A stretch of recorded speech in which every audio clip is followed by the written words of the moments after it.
काल आई आली होती. तांदूळ, तांदळाचं पीठ, बेसन ह्या वर्षी बनवलेला काळा मसाला, पिवळा मसाला असं सर्व काही ती घेऊन आली होती. तुम्ही इथे बघू शकता डबे जुने आहेत, पण आईचं जे प्रेम आहे ते कधीच जुनं होण्यातलं नाही आहे. डबे स्वच्छ धुवून पुसून अगदी व्यवस्थित असं पॅक करून ती घेऊन आली होती. आणि दरवर्षी मिरची मसाले मला आईच देते. जोपर्यंत आई आहे तोपर्यंत तरी ह्या मिरची मसाल्याच्या झंझटमध्ये पडायची गरज नाही आहे. आयतं खायचं.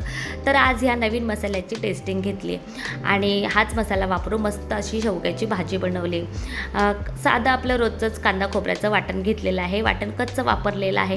तेलात मात्र व्यवस्थित परतून घेतलेलं आहे आणि लाल तिखट आणि हा काळा मसाला, हळद, मीठ टाकलेला आहे. एक्स्ट्रा मसाला कोणताही वापरलेला नाही आहे आणि मस्त अशी शेवग्याची भाजी बनवून तयार झालेली आहे. भाजी खूपच छान झाली होती. म्हणजेच मसाला देखील ह्या वर्षीचा मस्तच झालेला आहे.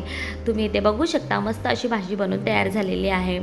तर शेवग्याची भाजी, तांदळाच्या भाकरी, भात असं आपलं आजचं दुपारचं जेवण बनवलं होतं. आणि आंबे आहेत तोपर्यंत आंबे खाऊन घ्यायचे आहेत म्हणून आंबासुद्धा घेतलेला आहे. तर तुम्हाला व्हिडिओ कसा वाटला, चांगला वाटत असेल तर व्हिडिओला नक्की लाईक करा.